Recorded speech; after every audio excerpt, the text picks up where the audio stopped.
Great, good morning, everyone. Welcome to the 2018 Bill Witt Graduate Student Mini Symposium. We've got a slate of 16 talks today in 3 sessions. The research really ranges from the molecular scale all the way up to the field scale.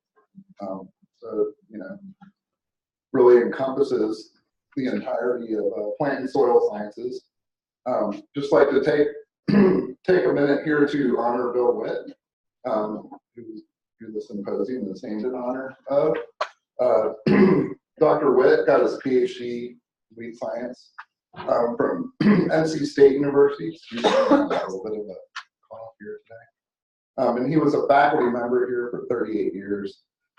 Extraordinarily dedicated to graduate education, mentored and advised over 40 master's and PhD students. So he was extremely dedicated to graduate education over a very extended period of time. We really appreciate his support for the mini symposium. Also, would like to give special thanks to Abby Keeney, who really put a lot of work into helping get the symposium organized and ready to go. Also, I'd like to thank Audrey Sparks, who helped out, getting everything together with the snacks and everything, and just sort of helping it get everything set up. I'd like to thank the student moderators, Catherine, Wayne, and Madison. Also, funding from the Department of Plant and Soil Sciences and UK Graduate School. I'd like to thank Dr. Mo for giving me tips on getting this going. This is my first one, providing materials. So I won't delay much further, but I just want to mention one thing to stick around during lunchtime. We're going to have our first annual IPSS chili cook-off. So we've got, I think, 6 or 7 chilies out there. You'll be able to taste these chilies. And then in the true American democratic tradition, vote for your favorite chili with money. And the chili that gets the largest amount of monetary votes will be crowned the winner, and those proceeds will go to the IPSS Graduate Student Association. So with that, I'll go ahead and turn it over. Our first speaker today will be Zhang. He's going to be talking about his project within our soil science program.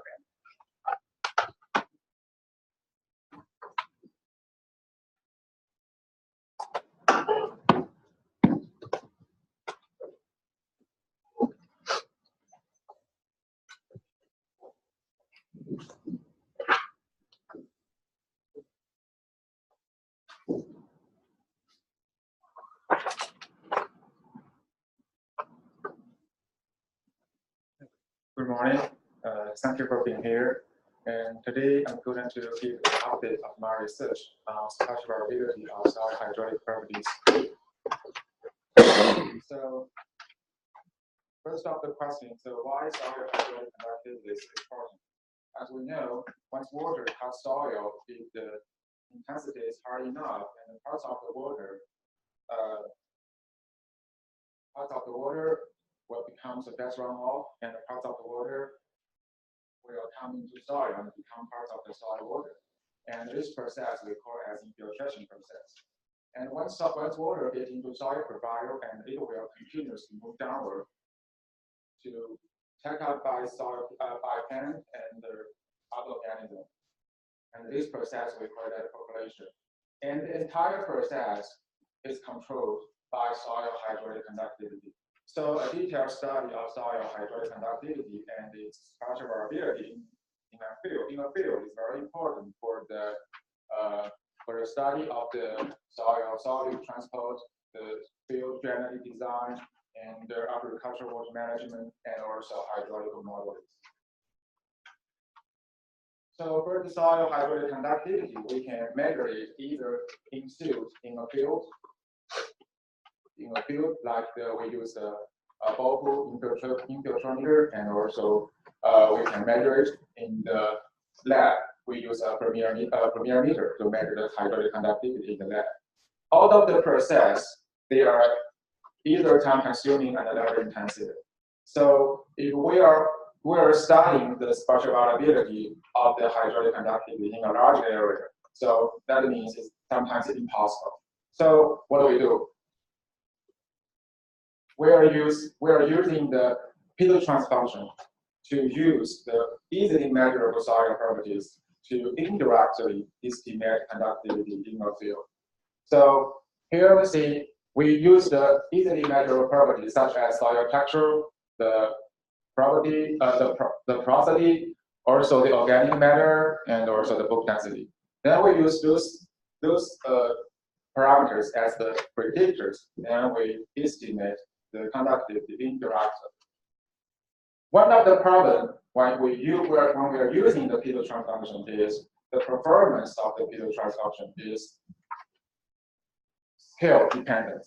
That means if we are using a pedotrans function developed in large research area, for example, the regional or the national, even the international area, and its performance in some smaller scale, such as in our certain farmland, the performance is questioned.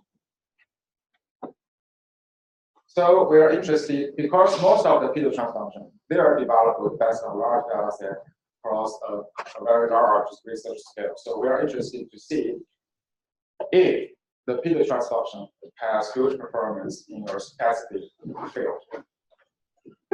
So the objective of my research is to characterize the spatial pattern of the soil hydraulic conductivity in a certain field, and then in comparison, we evaluate the performance of the pedotrans function in estimating the spatial variability of the case of the conductivity in that field. So this is our study field.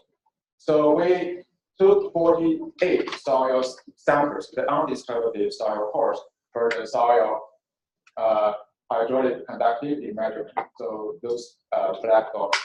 And also we measured the apparently electric conductivity in the field very densely.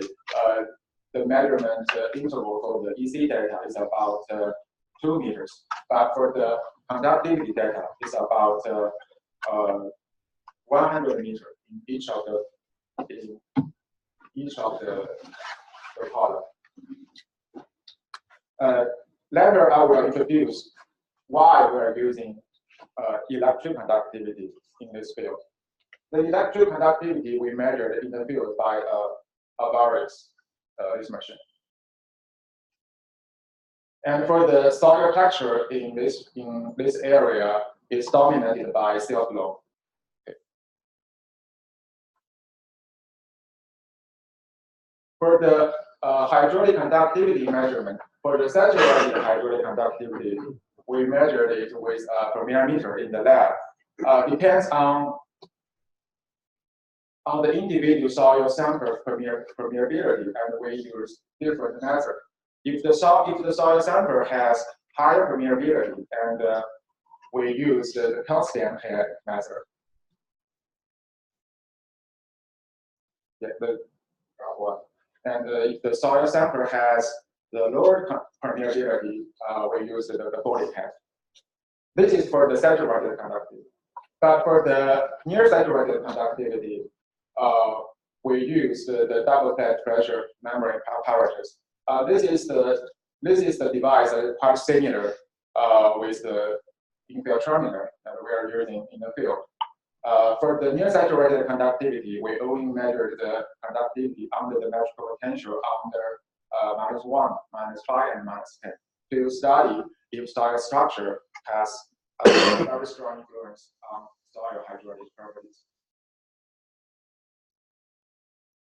Then we are choosing which pedotrans function we will use in this study. There are lots of pedotrans functions. Here we only pick up Rosetta as an example to illustrate if pedotrans function can capture the spatial variability of conductivity. Why we choose Rosetta? Because Rosetta is based on more than 2,000 soil samples across North America and Europe. And also, Rosetta developed on very fancy artificial neural network. So usually, this method will provide a more accurate prediction. And also, Rosetta used the bootstrapping resampling method.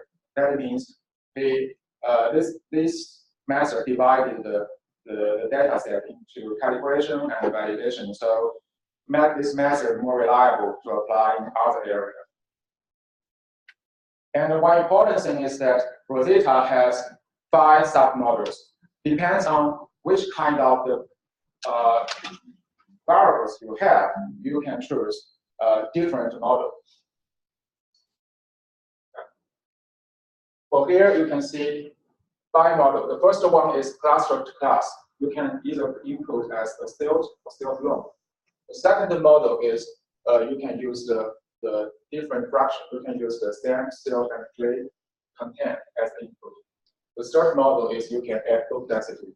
And the fourth model is that you add the field capacity. The fifth model is you can also add the parameter point as the input data. So it's very flexible. That's why we choose the Rosetta as example. In our research, based on our valuable data set, we choose the model 3. We use the stilt, stem, stilt, clay content, and book density as the input data. And also, Rosetta is integrated in a lot of the software, so you can use it very convenient. Then, we are using the geostatistical method to figure out the spatial pattern of the hydraulic conductivity in that field. Usually, creating a curve grading is commonly used method to generate the soil variable spatial variability map. But when we use grading, one of the important things that we have to have a lot of data set. The data quantity and the quality is very important for the grading. But for the conductivity data, sometimes it's impossible. We have a lot of data set. We can only measure data in a very long sampling interval. So that means if we use grading to predict the spatial variability of the hydraulic conductivity, sometimes the result is not satisfied. So we're thinking about the use co-grading. Co-grading is, you can consider it as an updated version of the grading because we predict one target variable with the help of another secondary variable. So this variable will can have a relationship with the target variable. And then we are using this kind of relationship to help us to predict the target variable. So the important thing is that how we choose the secondary variables. Here we consider as the apparent electrical conductivity because this variable is very easily to be measured and is inexpensive, and also we can have very dense measurement in the field. So as we see in previous slides, we can measure the EC data every 2 meters, so it's very convenient and cheap. And also, the EC data is influenced by a lot of soil variables, and those variables also have some influence on soil hydraulic conductivity. For example, soil moisture, bulk density, clay content, organic matter, they are all have influence on EC data. And at the same time, those variables also have some influence on soil hydraulic properties. So that is why we are considering use EC data as a secondary variables to help us to predict the hydraulic conductivity. So this is the flow chart of how we generated the K-map. First, we generated the stemming variogram, and then combined with the cross variogram and use the fitted parameters as input data to use the co-grading analysis to generate a soil conductivity map. This is the general idea of how we perform this analysis. So this is the results. This is the stemming variogram of hydraulic conductivity based on both of the measured data and the predicted data with the feeder trans function. The black line is the variogram based on measured data, but the red dot line is the stemming variogram we calculated based on predicted data. So from this graph, we can see the stemming variogram calculated based on predicted data is always have smaller variance compared with the measured data.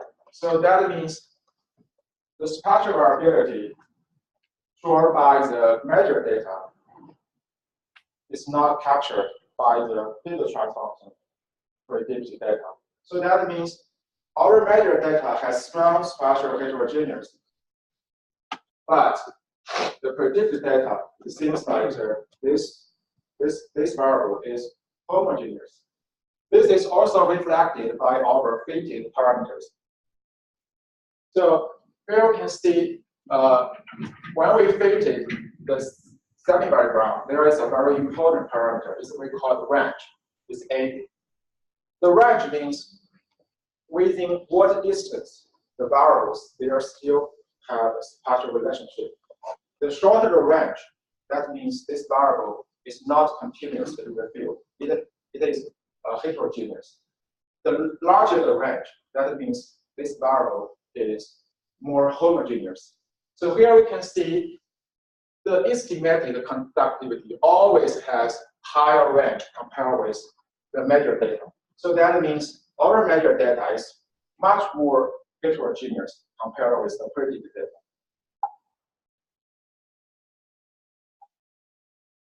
Since we are using the code region, so it's very important to study if the conductivity data and EC data, they has good spatial relationship.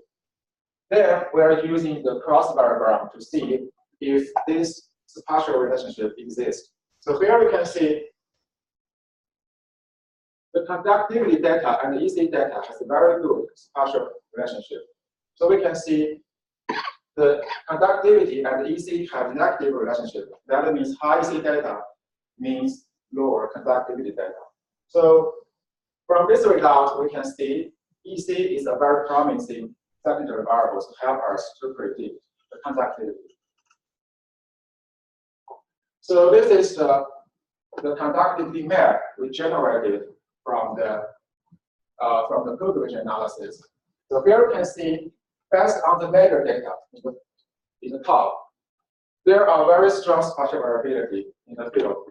But for the estimated data, it seems that the conductivity is quite homogeneous in this field. We further calculated the spatial pattern of the macro hydraulic conductivity. Usually, in the wide range of the conductivity, soil structure or the macro has very strong influence on the conductivity. Here, we'll calculate difference between the saturated conductivity and the conductivity under potential of the -10 to see if the soil pore size has diameter larger than 300 micrometer has very strong influence on the saturated conductivity. Here you can see this is the macro conductivity calculated from the measured data, and this is the conductivity, macro conductivity we measured from the predicted data. You can see the macro conductivity based on measured data is much more heterogeneous compared with the predicted data. So I'm sorry, due to time, we're gonna have to stop. I don't want to do that. I'm so sorry, but we have to go with our next speaker. So, good job, please. What? Very important to keep on I'm time. sorry. No, I was just gonna see if I can get this at the end of your I look at that clock. So We changed this one. I'm correct. This one. This one. Well, everyone has 15 minutes. You This started a one little is early. the speaker. I'm sorry. You need to wait.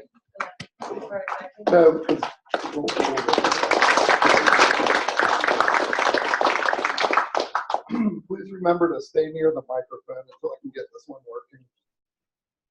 Our next speaker will be Kelly Mercier, and she's going to be talking about her grades. Oh, it's working.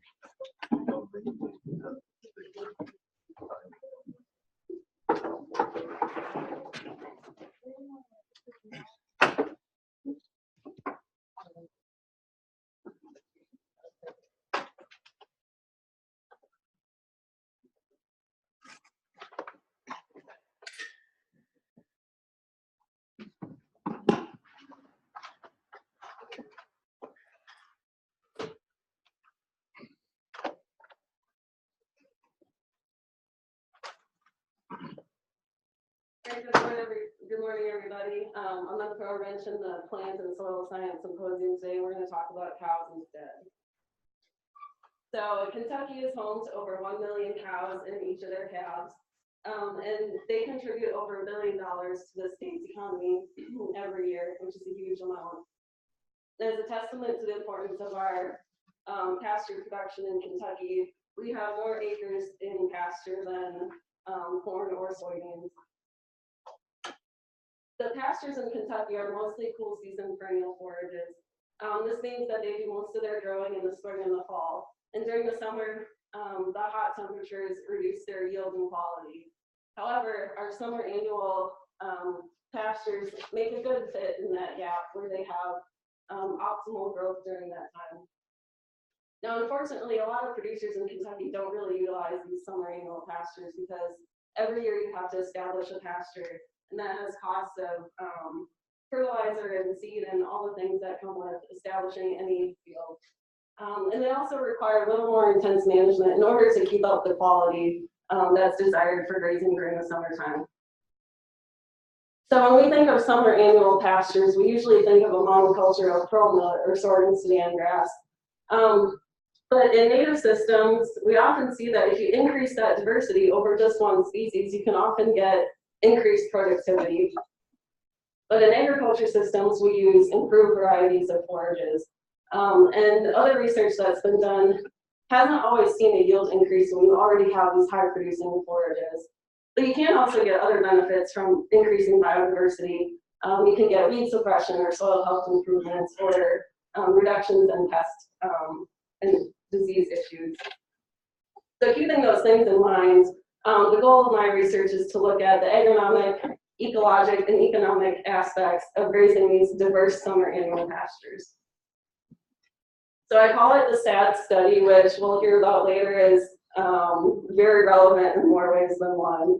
And so from an agronomic standpoint, we're going to look at measuring forage yield and quality as well as animal gains. From the ecologic standpoint, we'll measure soil fertility, root biomass, microbial biomass, and also insect diversity, which is something that we don't often think about in plant and soil sciences. But from a producer standpoint, what they're really concerned with is the economics. So we'll be looking at all of the inputs that go into establishing a new pasture every year and compare it to the revenues that we're going to receive from holding on to these cows and grazing them throughout the summer as compared to selling them in the springtime, which is when they would normally be sold for fall-born calves. We have 3 treatments for this study, replicated 3 times at a field scale. Our first treatment, like we had talked about earlier, is just a monoculture, kind of a typical thing that a producer would plant if they were going to plant a summer annual pasture.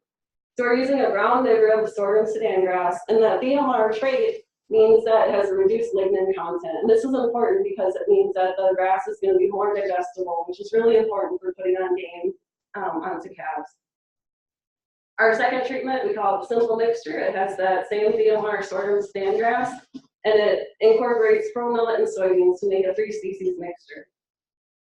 Our final treatment gets kind of crazy. We have 12 different species, everything that was included in the simple mixture, plus some cool things like that sunflower that you see in the picture.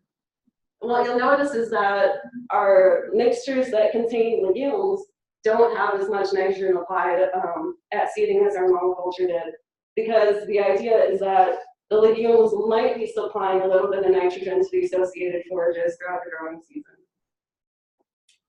So each spring, last year and this year, and we'll continue next year, we had killed out existing cool season pasture that was mostly tall fescue and Kentucky bluegrass dominated. We, according to our soil test, of course, we applied our lineman fertility, and then we no-till drilled our pastures.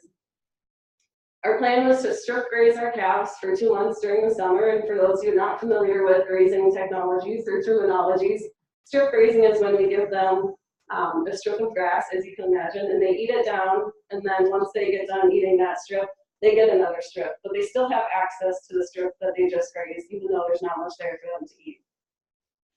And so the alternative to strip grazing is rotational grazing, where we would give them a piece of pasture, let them eat it, and then move them to a completely different pasture and let that regrow. But we didn't have the infrastructure to do that for our study. So these calves were not getting any grain supplement. All they had was a free choice mineral. So we're gonna see how that's important in a little bit. We sampled these forages weekly. By the end of the study, they were somewhere around 10 feet tall. So you can imagine it was not that fun of a time when it's 95 degrees out and 100% humidity. Our calves were weighed at the beginning and end of study to see the difference in their weight gains, which is pretty typical when it comes to animal research. So this is a picture that I took on the first day of our study this year. I was pretty excited. This is the first group of calves that moved in. They walked in nice and calm, started eating grass like, you know, like all the good boys should do. And then things went downhill from there. By the end of the study, we were supposed to have 5 calves in each pasture. On the last day when we started taking calves out, they started running through fences left and right. And so some pastures had 7 calves and some pastures had 1. So this was not a stress-free environment by any means, and you can understand why I call it a sad study now. So my blood, sweat, and tears hopefully turned into some interesting results that we're going to look at next. So average daily gain is how many pounds these calves gained per day. And when I ran this data through SAS, like a good statistician, I looked to see if there was a treatment by year interaction. And I didn't find any, so really I could be showing you how these calves performed an average of 2017 and 2018. But we had some pretty stark differences, so rather than showing it to you that way, for argument's sake, we're just going to look at each year individually. But the spoiler alert is that for each of my forage treatments, whether it was the monoculture or either of my mixes, they gained the same amount of weight. But here we're going to look at 2017. So last year we gained about 1.75 pounds a day, which I was hoping for 2 pounds a day. For unsupplemented without grain, 2 pounds a day would have been pretty good. We didn't quite hit that, so I thought, you know what, it could be worse, so I'll take it. And it got worse this year. It got so much worse. So this year my calves actually lost weight. And in the livestock industry, pounds are money, so that was not a good feeling to have. But this year we started our study pretty late. We planted late, but then we also had to build our entire pasture system from the ground up. So after we planted, we had to install all of the water lines and fences, and that took a lot of time. So by the time that we got done with all of that work, the grass was 8 feet tall, and that's not an exaggeration. So forage maturity actually plays a huge, huge role in forage quality. And so those tall grasses really affected the quality of what the animals were eating, which is reflected in the gains that they had, or we should say losses that they had this year. To look at some of the forage quality aspects, the first one we're going to talk about is crude protein. Crude protein is really important for muscle development in calves, which is after they build their frame, their bones, they have to put on muscle. So it's a huge factor in their growth. That black line that you see is the amount of crude protein that would have been required for them to gain 2 pounds a day. We didn't hit that at either year, but here it shows that our crude protein actually was adequate to maintain, or they should have been able to gain 2 pounds a day with the amount of protein that our forage had. Total digestible nutrients are a measure of the energy that's in the forages. Again, that black bar, or that black line, is what they would have needed to gain our 2 pounds a day. And so you can see that we fell short both years. So this is kind of telling you that that energy factor is what's limiting in our calf weight gains. And so even though we didn't present the yield data this year, often we like to think that cattle productivity is a better gain of total pasture, or a better representation of total pasture production. But we didn't see that increasing botanical diversity helped improve our gains at all. And even though they were grazing a diverse diet, which we tend to think is a good thing. However, we did have those really mature forages throughout the study. And partially that could have been due to our own management decisions starting late this year. But also the fact that we strip graze rather than rotationally graze could have played a huge part. And so these low energy forages weren't often adequate enough to sustain the rates of gain that we really wanted. So if there's going to be a lower level of management maybe similar to what we had done in this type of system this year, it would be probably beneficial to consider supplementing with grain if grain was an economical option.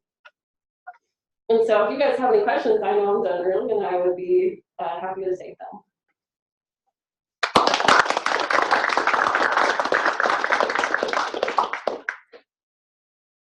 You said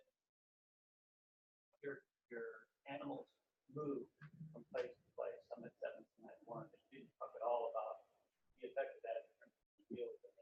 What was the impact of that? Why they ran through our fences? Why, you know, the effect of having run through the fence. So they had higher density on. No, it was because they were scaredy cats. Mostly they ran through the fences on the last day when we were trying to move them out of the pastures. So they have been in their science treatments for the majority of the study. But they were used to us moving them on foot. When we would give them a new strip of grass, we would put a new temporary fence up and just let them walk into their new stuff. But when we pulled them off, we were following them with 4-wheelers or whatever, and so it was just a difference in management that they may not have been used to. And also the grass is so tall, it's like a jungle. I mean, I'd be afraid of hearing a loud noise behind me. You know, standing in the grass and all of a sudden 10 feet behind me, somebody pops out. So they were kind of flighty. So they were nervous. Very. Yeah. All nervous the entire duration. Very. And so next year, I think we're going to try to condition them, get them a couple weeks early, and handle them a little bit more.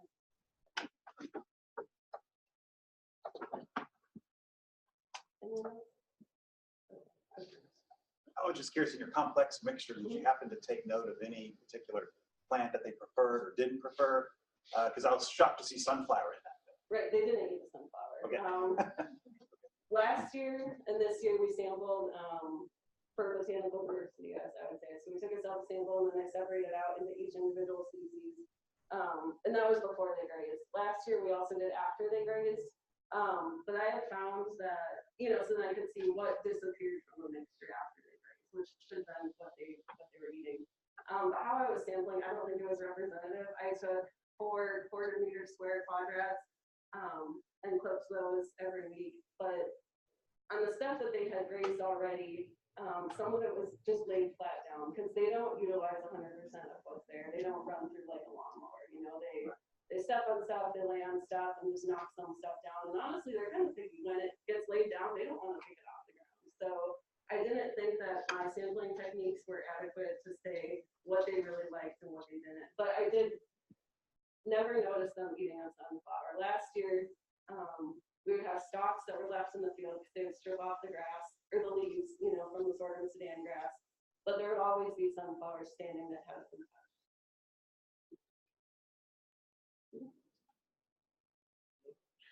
When you're determining forage nutritive value, at what growth stage of the plants are you doing that? How did you handle that with the mixture? So it was the same sampling as I did for the botanical diversity. I just took my quadrats, took a sub-sample from that. So these grasses were, some had seed heads on, you know, they were fully reproductive, and which is not a super great representation of what the cow was actually eating, because again, they left those stalks standing a lot of the time. The perfect way to do that would have been to have cannulated steers, where they'd have, you know, a hole in their side of their esophagus, and we would go in and grab what they actually ate. But we just didn't have the capability to do that. And I'm curious, do you think that the timing probably had a big impact on weight gain? I'm guessing the nutrient value of the plant has it sugars less than when it's younger, or vice versa. Exactly, and ideally we would have liked to start grazing these when they were about knee high. They would have been very vegetative, very leafy. And if we would have done rotational grazing, we would have been able to, you know, run through when they're all knee to hip high, and they would have time to regrow. It's when they start going reproductive, that's when their quality really declines. Please join me in thanking our speaker.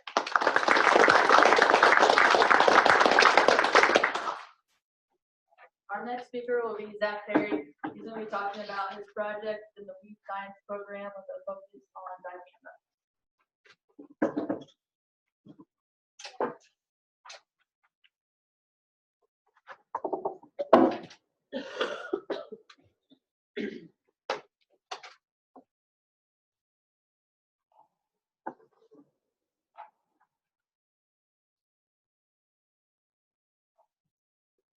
All right, thank you for that introduction, Maddie. Today we're going to be talking about the evaluation and influence that dicamba can have on a soybean canopy and how that can affect canopy closure, and that can also impact late season palmer amaranth and water nymph emergence. So a quick overview of what we're going to hit on today, quick introduction about what happened with dicamba when it was introduced, some specific damages you can get with dicamba. We're going to run through a few objectives, a few materials and methods, and then at the end we'll have some results and time for questions. Dicamba was introduced in 1958, or discovered in 1958, and it was introduced under the trade name of Bangle in 67. With that, Bangle was known for bad drift issues, bad volatilization issues with temperature inversions. Get into that in just a minute. And Clarity was introduced in 92, basically to just help prevent and reduce volatilization. Still drifts, still have volatilization issues today, but they are considerably decreased from what they were whenever Bangle and Clarity were both introduced. So we have dicamba to target broadleaf weeds in our crop field.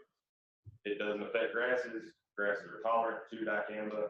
So our main ones that we're going to focus with are going to be palmer amaranth, your amaranthus species in general, your ragweed species, giant ragweed, common ragweed, common land shorter, and of course Mercier horseweed. And we use those basically, or we use this herbicide in early season applications, typically in corn. And with the introduction of the Extend for dicamba resistant soybeans that have recently hit the market, we're starting to see later season applications of dicamba throughout the growing season. So we're going to have more off-target movement with that later season application due to those warmer temperatures, which you're not going to get that with those cooler temperatures in the early season. So the dicamba resistant crops, they've increased that number of late season applications, but we're also seeing more injury due to those later season and warmer temperatures causing that volatilization from that herbicide. This is a map from Dr. Kevin Bradley at the University of Missouri. In the United States in 2017, we don't have a map for 2018 due to legal issues, but this map in particular shows roughly 3.6 million acres of damages all across the United States. And when we break it down to a regional aspect of things, and we look at the state of Kentucky, in 17, we had 35,000 to 45,000 acres of damages in soybeans alone. That's decreased to roughly 6,000 acres in 2018. Is that because we're better at applying dicamba? Not necessarily. We've seen a huge increase in the amount of dicamba resistant soybeans this previous year. So that's basically going to bring that number down because we have so many more acres of dicamba resistant soybeans. We also had 500 acres roughly of tobacco injured throughout the state of Kentucky. This can be a big deal due to the fact that when you get dicamba damage on your tobacco, you can lose your contract. That tobacco can't be sold to a company that's going to use that to make smokeless tobacco, cigarettes, whatever that's going to be. So as soon as that tobacco comes in contact with that dicamba herbicide, it's worthless. It's no more. So when we have that 500 acres of tobacco, it may not seem like much, but as you all know that are in here, that tobacco is a low acreage, high cash crop. So what dicamba damage looks like, if you walked into your tobacco field or your soybean field and you were wondering what do I have here, what's wrong, that picture on the right hand side of the screen up there, especially if you notice right in there, that's the growing point. That's the newest growth on that leaf or on that plant. You're going to see malformations. You're going to see cupping, and that's basically once you see that, you know your soybean plant has some kind of contact with dicamba, whether that's through drift or volatilization. Basically, this can cause yield loss in some severe cases, not always, but it also can increase light exposure, and that's going to lead to more palmer amaranth or water nymph emergence later on throughout the growing season. What's the big deal with that? You're increasing that seed bank, that weed seed, so the next year you're going to have to fight it in your crop fields again.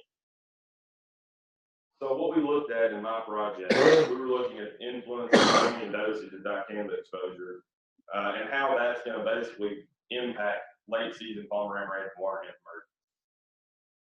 So what we did We had a randomized complete block design with 4 different replications. We had glufosinate resistant soybeans. They were susceptible to dicamba, and we planted those on May 15th and May 16th at 3 separate locations. We had our Caldwell County site, which is Princeton. We had our Tree County site, which had Palmer and Ranch, and we had our Webster County, which we just used for injury ratings due to a less than acceptable population of water hens. The Caldwell County site had absolutely no weeds at all. We used that for Canopio photo. We'll get into that. We'll get into what Canopio is later. And the Tree County site had a very adequate population of Palmer and Ranch. So we used that for a weed count. We also did a blanket application of flumioxazin and pyroxasulfone for a pre-emergence herbicide. This is to suppress weed growth until we were ready for it to come on later on in the growing season. We also made a mid-season application of glufosinate and clethodim just to mimic an actual infield scenario, and that was around the first part of June. So we mimicked dicamba damage as best we could with a hand boom backpack sprayer, and we applied it directly over the top. We had 3 different rates. We had a 0.5 grams of acid fluid per hectare, and that was roughly a 1/1000th rate of a 22 fluid ounce rate of dicamba.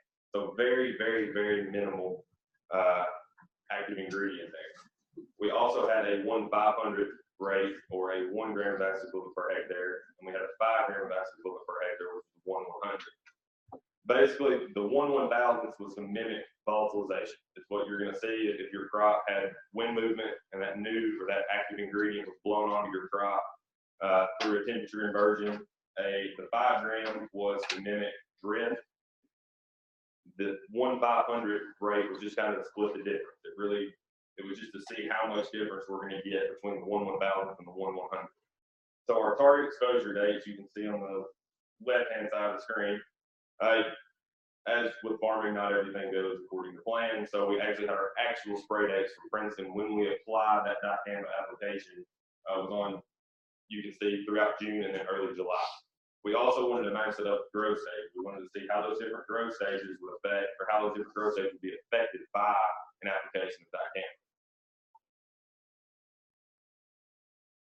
So what we found with our crop injury ratings at 21 days after exposure, so this is 21 days after June 1st, which is our target date, not exactly June 1st, but as you can see, as we went down and applied those different timings, we can see that those early June, 21 days after those June dates, we see more injury than we did with our July application. And then as you would expect with as we go by rate, we see more damage right there at our higher rate of dicamba than we did with our other 2 lower doses.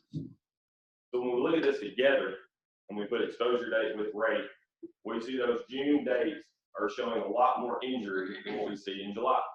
So 21 days after exposure, 21 days after exposure of our treatments, we're seeing more damage in those June applications than we are in our July applications. So when we look at 28 days, we see that our June dates in early June have decreased their crop injury, so they're growing out of that damage, while our late June and early July are now starting to show more damage. So what that means is basically that crop is growing, and it's focusing more on its growth at that point in time than it is reproductive. Whereas with our July 10th application, we're seeing more reproductive because it's still not showing that injury, and it's focused more on reproductive than it is vegetative. And once again, with our rates, we're seeing the same thing. We're seeing more crop injuries at higher rate than we are with our lower rates. So when you put those together, the June 20th and the July 1st applications across all 3 rates are showing more damages than what our first 2 June dates and our last July date is. So we also used an app or a computer program called Canopio. This was done at our Princeton location. It was weed-free. We made sure and maintained it to keep all the weeds out of our pictures. And basically what Canopio does is it takes an image, like the one on the right-hand side of the screen, and it turns that into all the green pigments. These are rows of soybeans going down through there. And it takes all the green images and it turns those pixels to white. It takes all of the soil, which would be brown or whatever color it is, and it turns those to black. So it goes through and it picks up what percentage of that picture would be white, and it tells you a percentage of your canopy closure.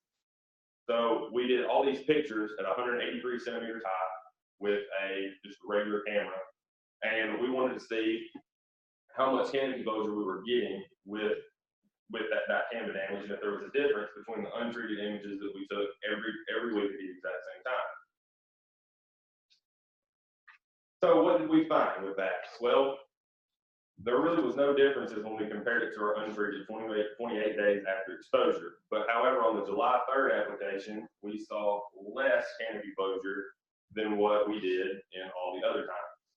So when we look at this together, and we put that up with exposure day along with rate, we're seeing less canopy closure on July 3rd than we have with any of the other applications.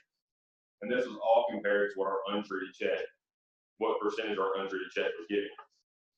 So what else did we look at was our Palmer amaranth counts. We didn't do water hit counts due to our low population of Webster County. But with our Palmer amaranth counts, we noticed that our June 10th application or exposure date gave us more Palmer amaranth emergence later on in the growing season, or 28 days after exposure. And we can't really attribute why. It doesn't necessarily line up with our Canopio photos, but when you look at it with exposure date and rate, we're seeing more right there that June 10th application timing. And this was over, by the way, this was over a 3.5 meter square area that was predetermined in the plot. But we're seeing much more emergence later, 28 days after exposure, than we are any other rates and times.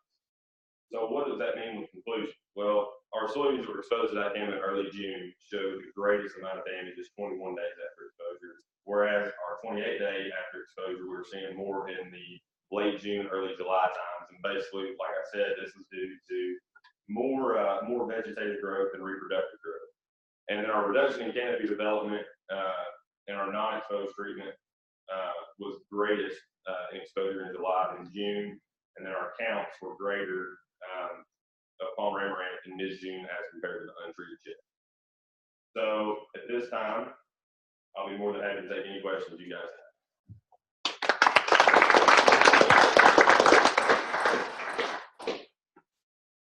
Tell me something about yield. We did do yield. Sorry, the question was, tell me something about yield. We took yield off this plot due to time reasons. We didn't include it on here, but what we found, there was no difference. No difference in yield for 1 year. This is 1 year's data. No difference across the board at all with high rates, low rates, untreated. It was all the same across the board. So we had nothing spectacular there or everything. Can you speculate why you didn't see a yield? We had a very wet summer. We didn't really go through any times of extreme drought. We had some dry spells, yes, but it wasn't anything just crazy severe. There wasn't really a whole lot of time where we would expect pods to be aborting due to heat stress or water stress. So that was probably the biggest role in I guess seed development and how that's gonna attribute to yield. So, any other questions? All right, please join me in thanking our speaker again. Our next speaker will be Shull. He's going to be talking about his project dealing with nano.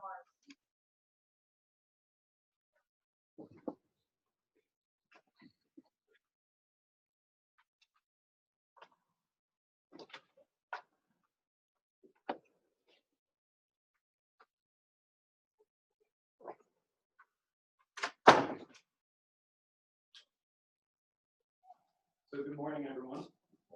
Today I'm going to be talking about a project that was started a little bit before I joined our lab, and it's centered around a technology called nano harvesting, which uses titanium dioxide nanoparticles to harvest flavonoids from intact plant tissue.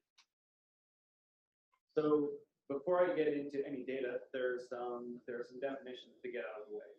So flavonoids are just a class of plant secondary metabolites which have been shown to garner numerous human health benefits due to their antioxidant capacity.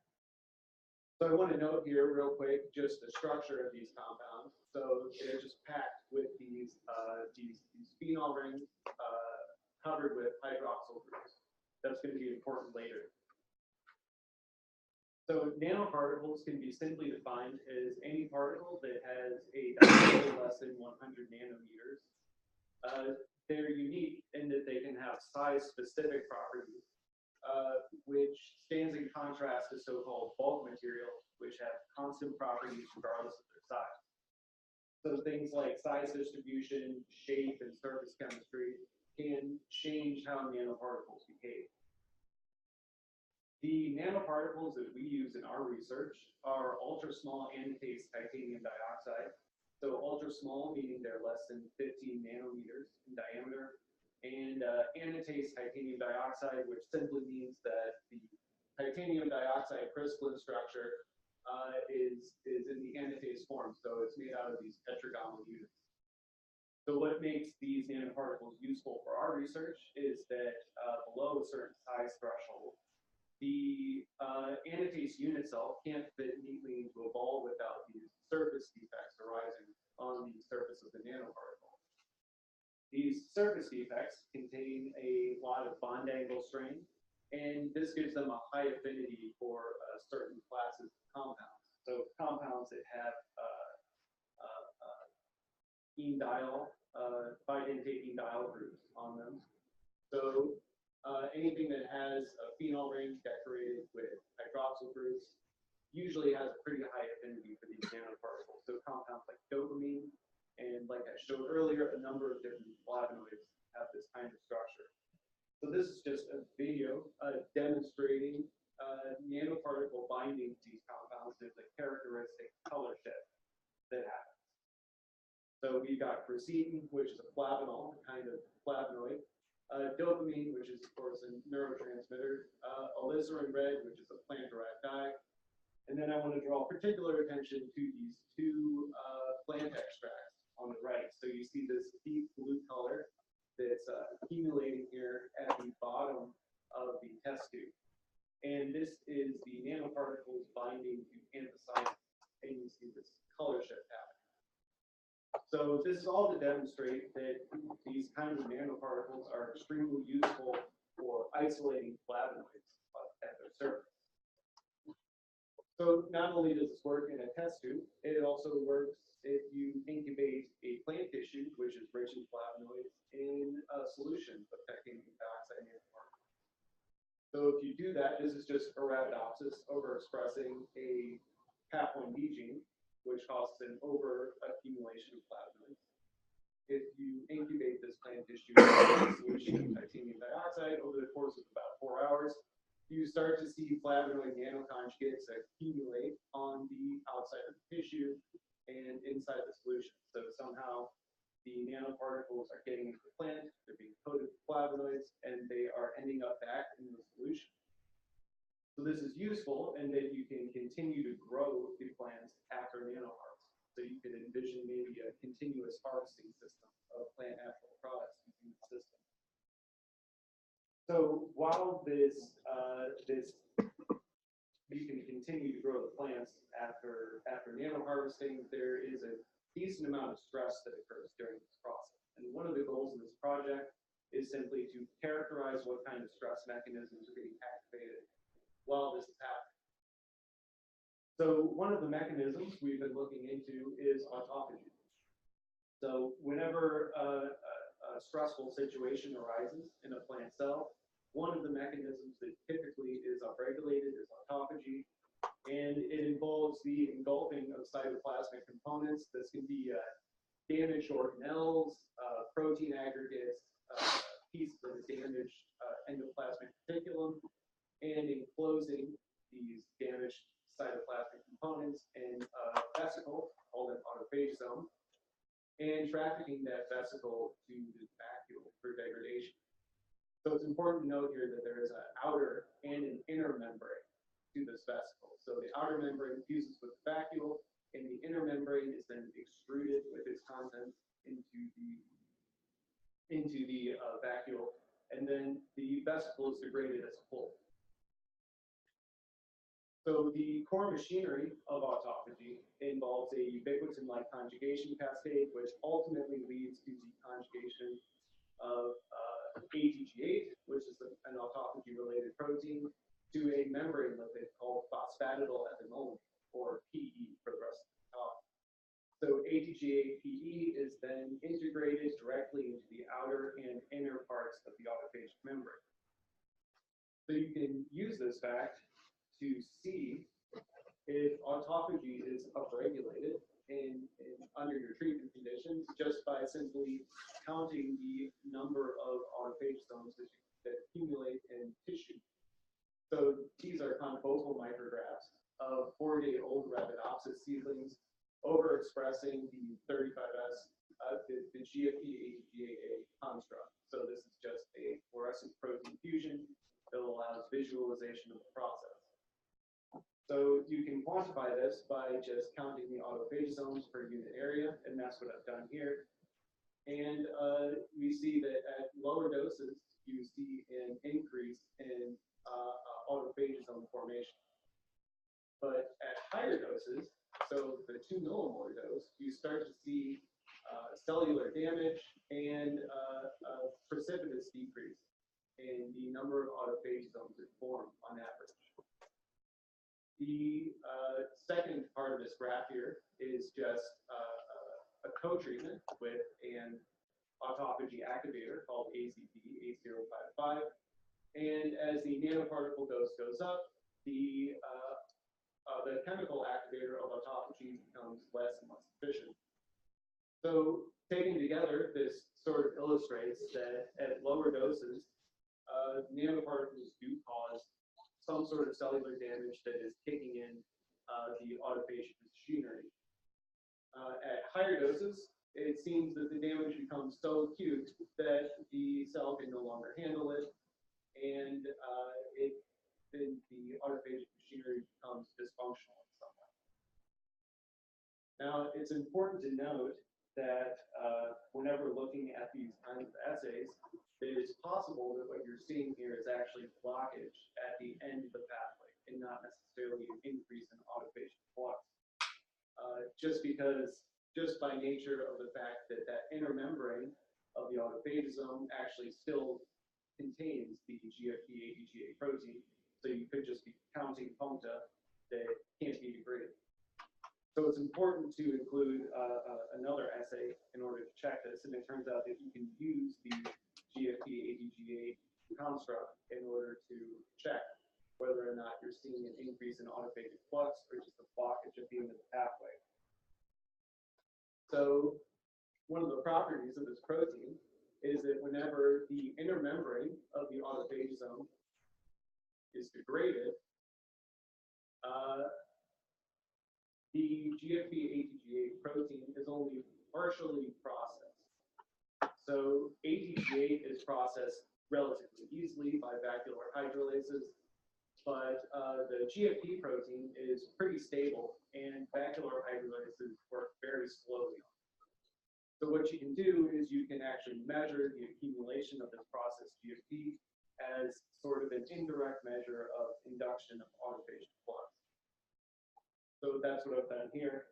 This is just a Western blot, which is a common molecular biology technique to measure protein accumulation across a set of samples. So we've separated out the proteins on electrophoresis and probed them with an antibody to visualize them. And what we find is that as the nanoparticle concentration increases, we get an increase in autophagic flux, but there is, again, a critical threshold here where the cell can no longer handle the stress that is being put on it by the nanoparticles, and autophagy becomes dysfunctional. So what this tells us is that there is a critical threshold that we need to keep in mind whenever doing nanoharvesting that you really shouldn't go over, or else you're going to cause heat stress and you're going to have slower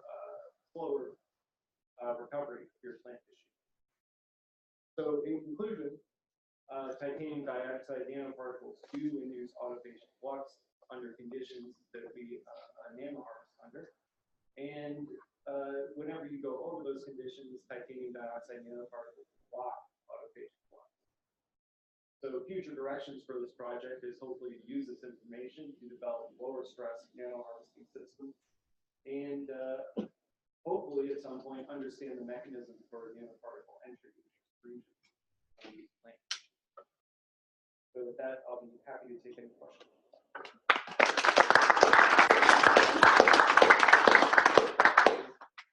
Yeah, so the rutile form of TiO2 is a lot less toxic than anatase. True. Will it work for the nano harvesting? And we haven't been able to get it working on that. Is that because of the crystal structure or the particle sizes that you can? I think it has more to do with the crystalline structure, but honestly, we didn't exhaust all the options there. So we have rutile in our lab, and we made a solution of it, and it wasn't very functional. So we just kind of moved on from there. So it's entirely possible that you might be able to get it to work, and maybe have a less toxic nano harvesting system just by nature of having a less toxic nano. So I was curious when you showed the demonstration, which was well done. When you showed those diphenolics, and you said it was relieving the stress on the surface. Do you think there was like chelation going on and binding on the surface, or what? Oh, there's definitely agglomeration of the nanoparticles whenever it happens. As far as chelation, I'm not entirely sure, but you can see here. I mean, it's especially apparent with the alizarin red. It just collapsed together immediately, right? So this is actually because I put this together relatively quickly, and the concentration of the alizarin red in that particular vial is really, really high. So it's just causing everything to kind of pop together. Yeah. Okay. So thank you, Dr. Steer. Just, I apologize if I missed this. The overall objective is to create a system where you isolate, cure, for what end purpose? Well, the flavonoids have a lot of nutraceutical benefits. So there is some interest in just isolating complex mixtures of flavonoids for applications in human health. But this is also, on another hand, kind of an attempt at a proof of concept here, that you can maybe decorate nanoparticles with different compounds or have different surface coatings, and maybe harvest different plant natural products that you might be interested in.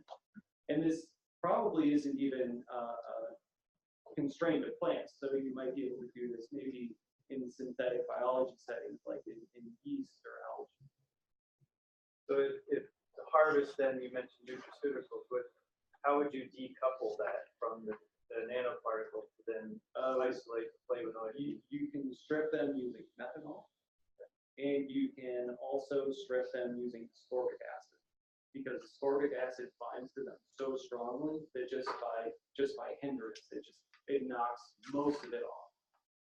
But surely there are compounds that are so strongly bound that you just can't get them off. But you can strip most of it. So then what surface coatings are you using with these nanoparticles, and have you tried different ones? These are bare. Okay. I've tried a couple of surface coatings just to try to reduce the stress that happens. So we tried sucrose coating, which doesn't seem to reduce the stress very much. And I've tried bovine serum albumin recently, which helps with precipitation. So if you see here, they're kind of cloudy and they're kind of localized. So I'm going to try to set up some sort of dialysis machine, and the BSA seems to help keeping them from agglomerating. Yeah. And I suspect that it might help reduce stress too. So right now they're just bare, especially for everything that I've shown here.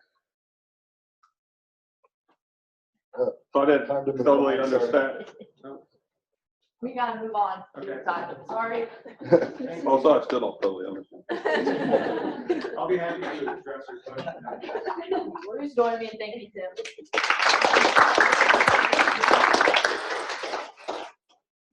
Our next speaker will be Andrea Keeney. She's going to be talking about her tobacco project.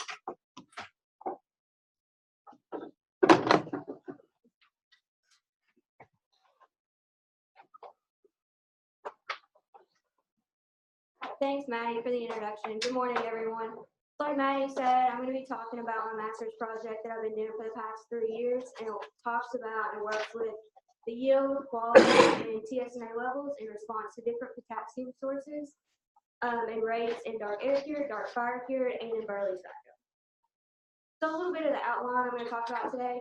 So at first, we're going to cover potassium fertilized, and we're going to go over the objectives of this trial. We're going to talk about the results and then the conclusions, and then it's time for questions.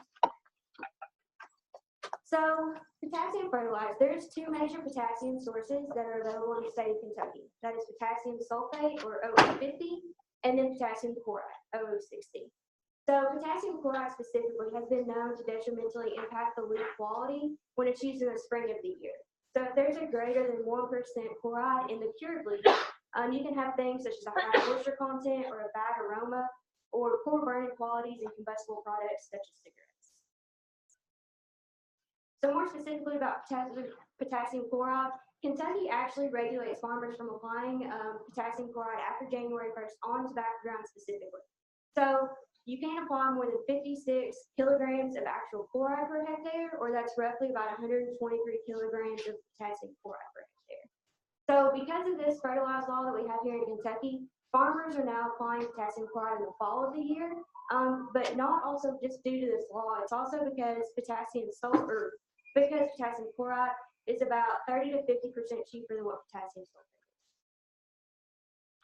So the objectives of this study, so we wanted to look and determine if these different potassium sources and applications rates have an effect on the yield and the leaf quality in dark as well as in burley tobacco. We also want to evaluate these different potassium sources and application rates on the chloride content in the cured leaf, and then total tobacco-specific nitrosamines in the cured leaf.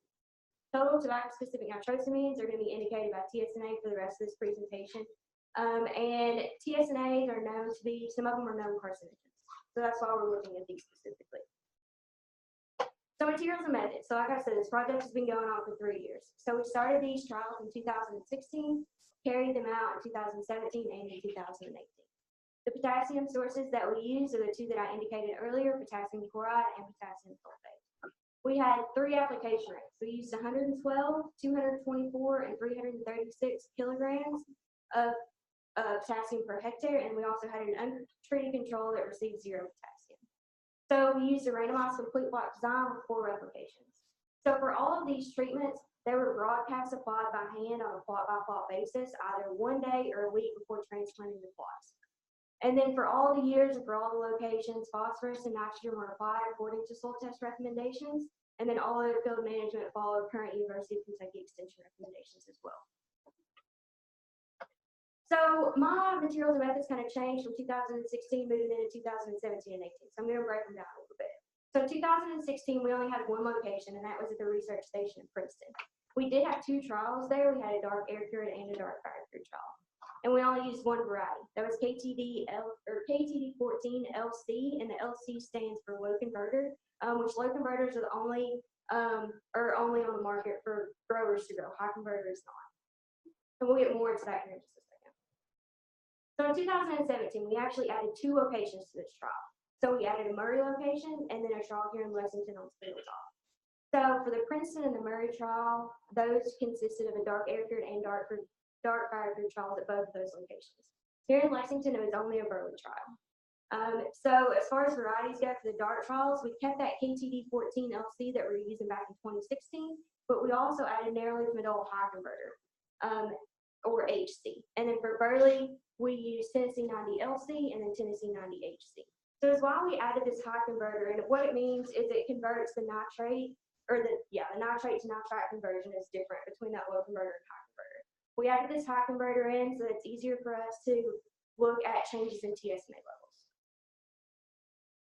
So I know these are a lot of dates. I'm going to go through these pretty quickly. These are just our transplanting and harvest dates. So 2016, again, remember there was only 1 location. And these were transplanted in late May and they were harvested in late August. In 2017, remember that we added those 2 locations at Murray and Lexington. And all these were transplanted from late May to mid-June, and they were harvested from early September to mid-October. 2018, again, we still have those 3 locations. These were transplanted from around mid-May to mid-June, and they were harvested from early September to early October. So for all of these, there were 6 stalks of tobacco that was placed evenly on a stick, and these were either placed in an air-cured or a fire-cured barn, just depending upon the trial that it was. The burley was placed in an air-cured barn. So moving into some of the results from 2016. So I'm going to break these apart between years. So in 2016, this is looking at the total yield and the moisture content for the dark air-cured trial only. So here we saw treatments that received potassium chloride as the potassium source actually yielded higher than treatments that received potassium sulfate as the source, or treatments that didn't receive any potassium at all. We also see the same thing as far as moisture percentage. So this moisture percentage is also in the cured lead. So we see that treatments that received potassium chloride had a higher moisture content than treatments that received either potassium sulfate or no potassium at all. So this higher yield that you're seeing in potassium chloride treatments might be contributed to that higher moisture content that we're also seeing in chloride treatments. So looking more specifically at chloride, so this is for chloride content in the cured lead for the dark air-cured trial. So we saw that treatments that received potassium chloride had a higher chloride content, which is what you'd expect to see. And as you increase that amount of potassium chloride, you actually increase the amount of chloride in the cured lead, which is again what you would expect to see. So now moving on to total TSNAs for the different curing methods that we had. So in 2016, we just had the fire cured and the air cured. So we saw the trials that were fire cured trial had higher total TSNA levels than air cured trials did, which is not uncommon to see a fire cured trial having more TSNAs just due to the different curing methods. But normally you'll see about a 2 to 3 times difference in TSNA levels, and here it's like a 10-fold difference that we're seeing between fire cured and air cured TSNA levels. So now we're still looking at TSNA levels, but we're going to look at different sources that we had. So we saw that treatments that received potassium sulfate as the potassium source had higher total TSNAs than treatments that received potassium chloride as the source. Okay, so now we're going to switch over to 2017 results. So this is looking at the dark fire cured and the dark air cured yields. So we saw that at the Princeton location, the dark fire cured trial actually yielded higher than the air cured trial at Princeton and either the fire cured or the air cured trial at Murray. Again, we're still talking about the yields. So this is the fire cured and the air cured yields, and these were averaged over both Princeton and Murray. So this is looking at the source and then the selection. So first here we're going to talk about the source. So in 2016, if you remember, as far as yield goes, fluoride treatments yielded higher than what sulfate treatments did. Here in 2017, we didn't see that. It didn't matter what source of potassium you applied, both of those out yielded your chip. And then if you look at your selections, so you look at that KTD14 and the narrow leaf Madol. The low converter actually had a higher yield than what the high converter did, but those were actually 2 different varieties itself. So this really can't be contributed just to the difference between the low converter and high converter. It might be actually due to the actual differences in varieties. So keep that in mind for the next couple of slides when we talk about low converter, high converter. So now we're going to talk about the dark fire cured trial for the grade indexes. So we saw that both the dark sites for Murray and in Princeton, the low converter selection actually had a higher grade index than what the high converter selections did. So looking more specifically at the Princeton dark fire cured trial for grade index, we saw that as you increase that rate of potassium, you actually increase your grade index. That was not true for the Princeton air cured trial or either the air cured or the fire cured trial at Murray. Only true for the fire cured trial at Princeton. So moving over to the dark air cured for grade index. So here we saw actually at the Murray location, the high converter selection actually had a higher grade index than what the low converter selection did. And then Princeton, it didn't matter low converter versus high converter, they both had the same grade indexes. There was no significant differences. So here we're looking at the location, the curing, and then the source. So we saw that in 3 of these 4 trials for the dark air cured and dark fire cured, treatments that received potassium chloride actually had a higher grade index than treatments that received potassium sulfate did. So now we're going to switch over to burley. So talking about yield here, so we see there's no differences in burley yields except for the lowest treatment of potassium chloride at 112 kilograms there, and then the untreated control. Both of those yielded lower than what the other treatments did.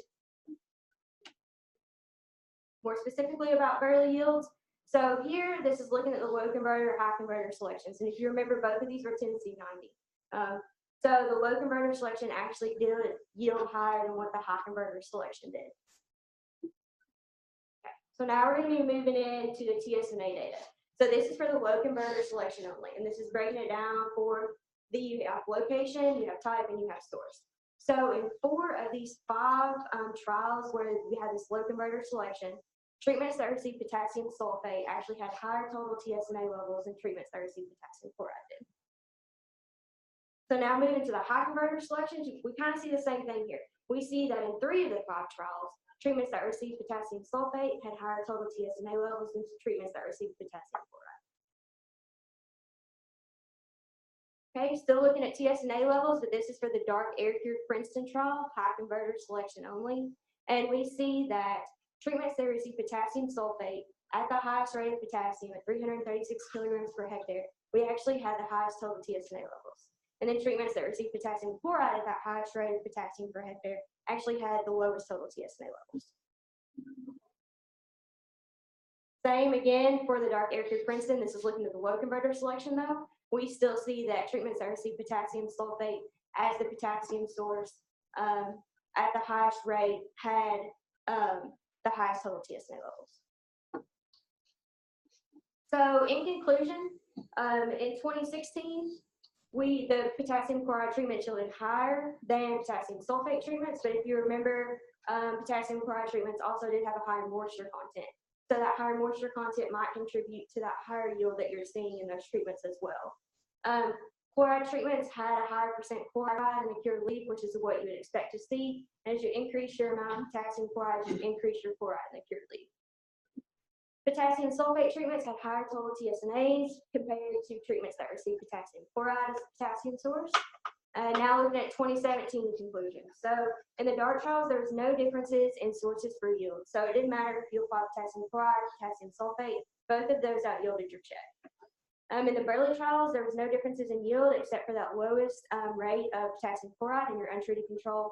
Both of those yielded lower than the other treatments did. And then we had a main effective source in 2017. So in 7 of the 10 trials, potassium sulfate treatments had higher total TSNA levels than potassium chloride treatments. So with that, I would like to thank RJ Reynolds for sponsoring my master's project for the past 3 years. I'll also like to thank Altria Client Services for the fellowship, and Andy, Bob, and Edwin for making this project possible for the past 3 years. And then all of our techs and our interns that have helped me with all these stool sampling and tissue samples. And with that, I thank you all, and if there's any questions.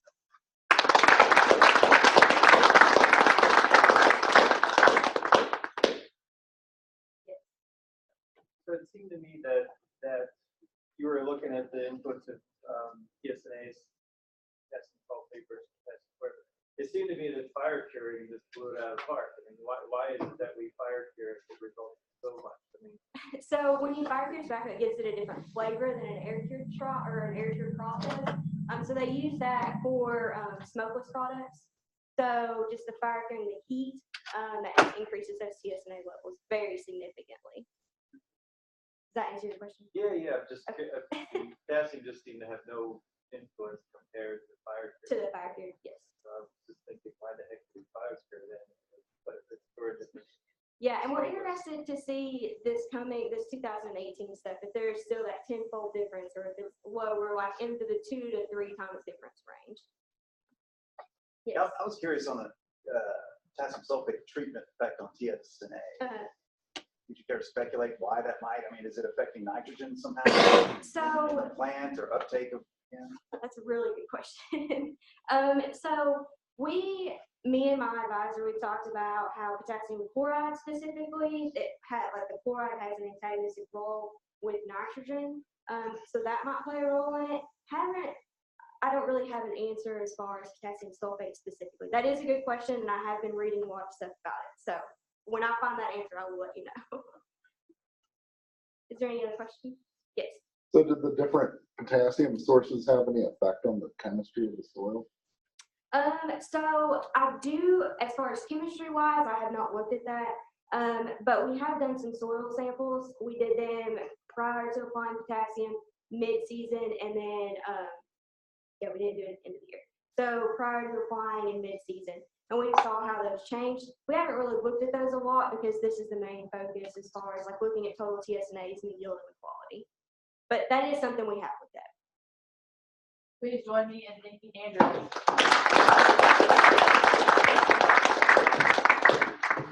Our last speaker for our first session will be Wes Morris. He is going to be talking about his project within Dr. Mercier's lab.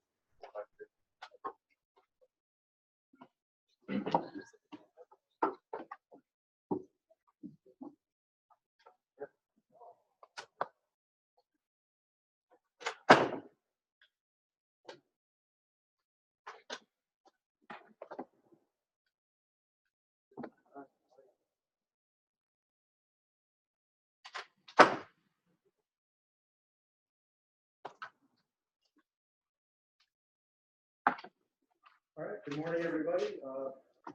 Today I'm going to be talking to you guys about a project we're working on in the Rhizosphere laboratory. We're interested in how rhizosphere attributes might play a role in why we see a phenomenon called nickel hyperaccumulation in soils right next to the opposite phenomenon, which is exclusion. So we have these plants that live in serpentine soils, some hyperaccumulate, some don't, and you can have phenotypes and closely related plants living right next to each other. We're kind of interested in how the rhizosphere might play a role and why some plants develop one strategy and some develop another strategy. We're dealing with the same stress. So just a quick overview of what nickel hyperaccumulation or heavy metal hyperaccumulation is, if you don't know. These are kind of the four main kind of instances of accumulation and tolerance in plants, and we're primarily interested in these two here.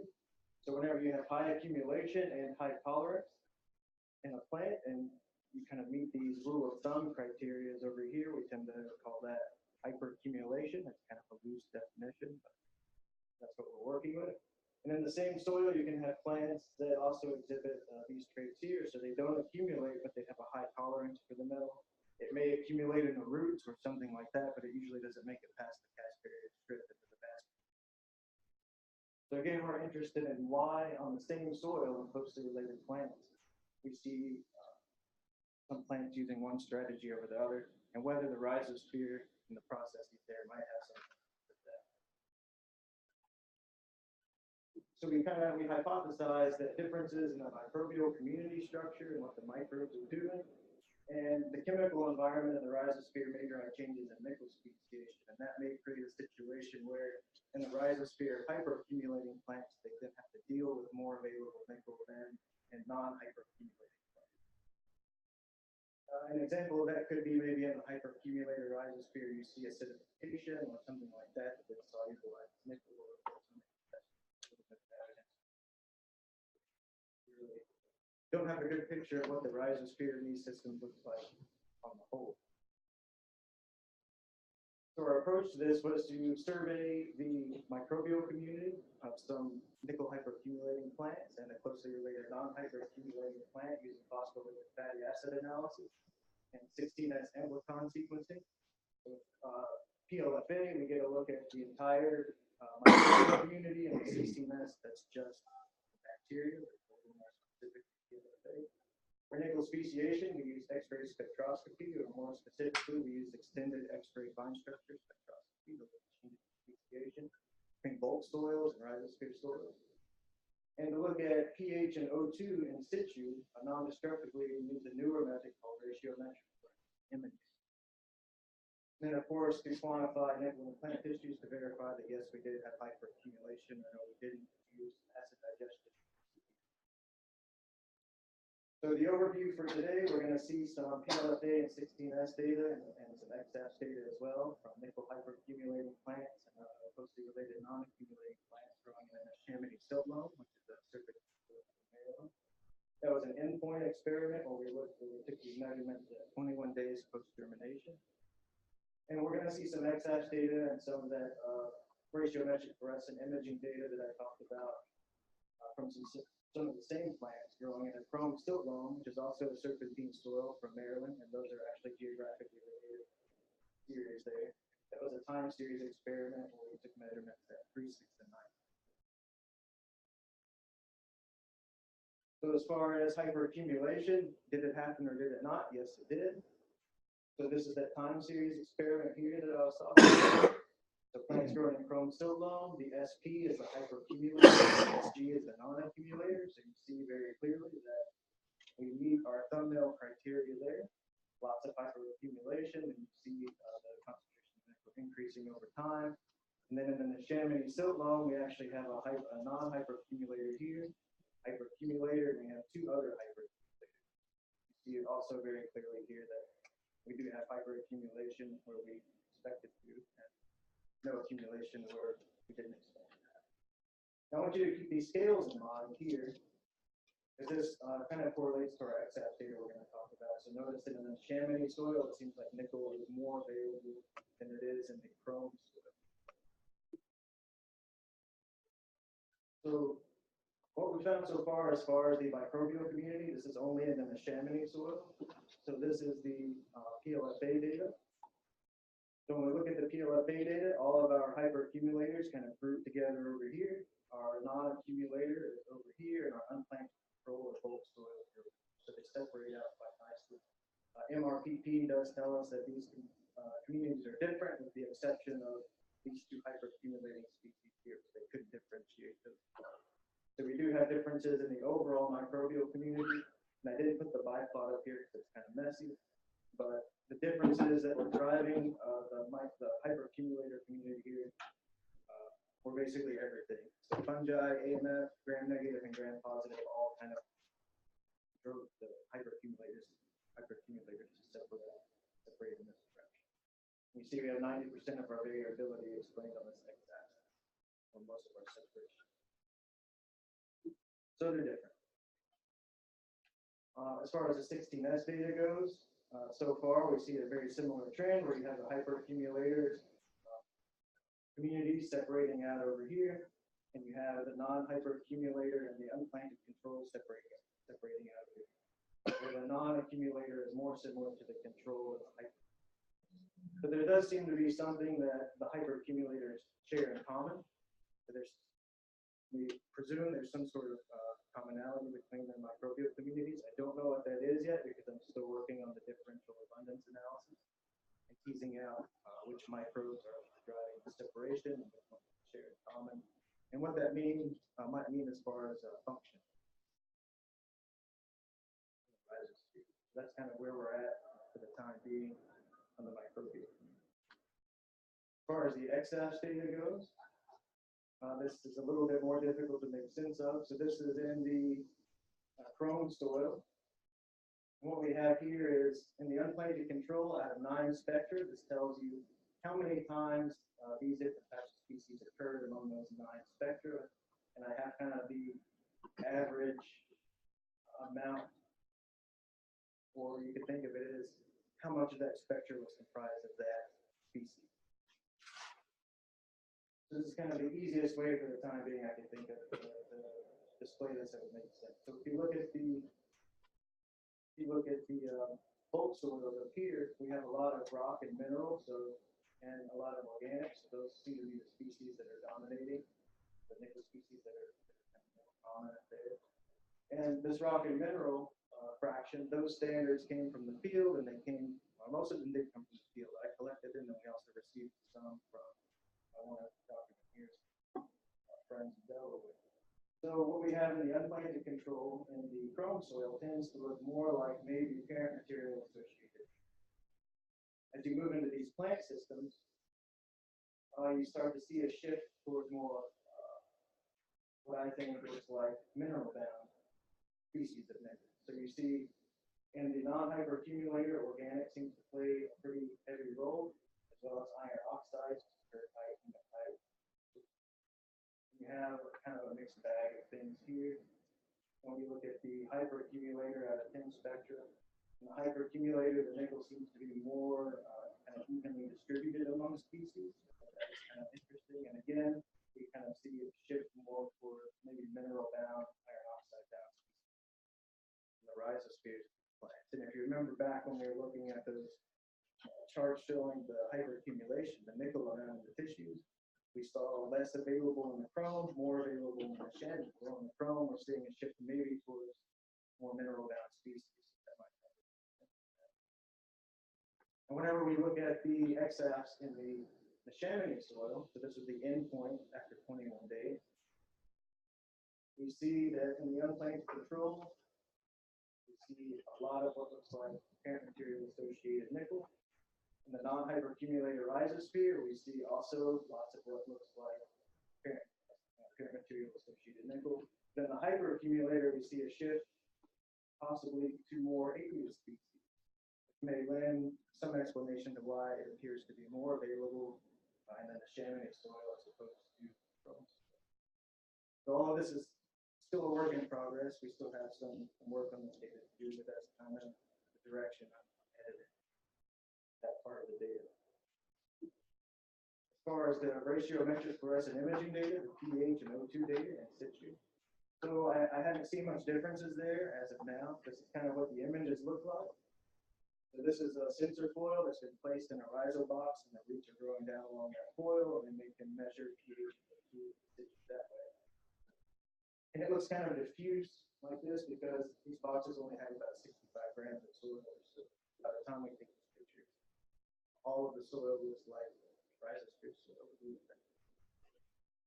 So for pH, over the entire course of the experiment so far, the pH hasn't varied that much. So it's kind of hung out around 5.8 or so in all of the treatments.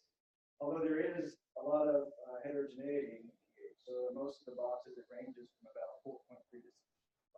You can see that variability in the image here. So even though the average stayed the same, we still have quite a range in pHs in the rhizosphere. So leaves some room for some interesting chemistry to happen that we have to think about it. And it could also affect what types of microbes are living there. So just keep in mind, even though we don't see differences.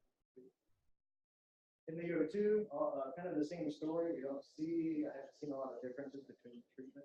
Obviously, in the plant systems, I see less O2 because the roots are consuming that O2 from the soil as they're metabolizing, doing their thing. In the hyperaccumulator, it looks like there's a little more O2, but two of the plants kind of stunted in growth. I don't know why that is. One of the plants grew like it was supposed to, and if I look at that box by itself, it actually correlates very well with what we see in the non. I don't think there are any significant differences in those. Although we do see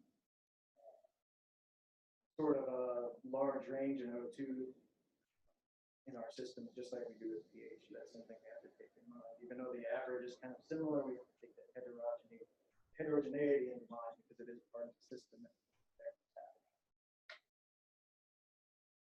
So overall, these are very tentative conclusions. These are just kind of ideas that I'm kicking around at the moment. Based on what we've seen so far, we still have some more data to collect. Working on some data, getting it analyzed. But as I mentioned, pH and O2 are not different between the two different types of plants, nickel hyperaccumulator and non-hyperaccumulator. And it doesn't seem like maybe it doesn't contribute to changes in pH. That's kind of the direction I'm heading in that. The microbial communities are obviously different.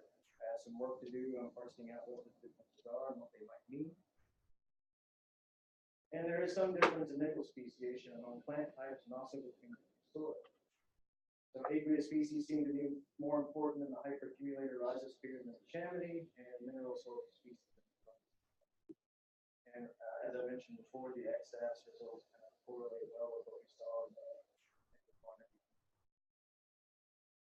So one idea that I'm kind of playing with right now, based on what I've seen so far, is that maybe changes in nickel speciation are biologically mediated as microbes and plants are going after nutrients, or we're just trying to survive in that environment, making chemical adjustments around those sorts of things. And then after that nickel is made available, or after that nickel is solubilized rather, maybe its variability is mediated by soil properties, mineralogy, rather than things like acidification of the rhizosphere or redox conditions or something of that nature. Especially with nickel, I would suspect redox conditions wouldn't play a large role. It's not very redox sensitive in ranges that use it. And also, it's going to be available in some form or another unless you get the pH of above 8. pH of about 8. So I don't know that pH, even over the ranges that we saw, are going to play a huge role in what this is. So with that, I would like to thank everybody here. Everybody here has had a role in this project. I might have developed in this way or another. I appreciate that. And I know that I ran up kind of against my time here, but I'll stick around for a few minutes afterwards if anybody has any questions. Thank you for your attention.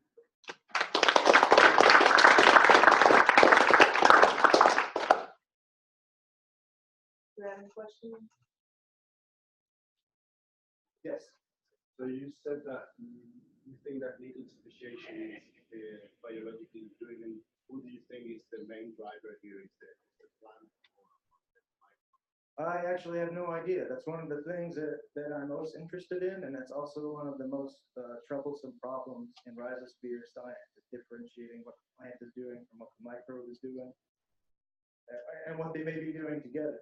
Because in some cases, you may have an effect that seems like it's directly carried out by the microbes, and maybe it is carried out by their metabolism, but those microbes may be enriched in the rhizosphere because of root exudates and things like that. So it becomes very complicated to kind of parse those things out. I wish we had better methods to do that.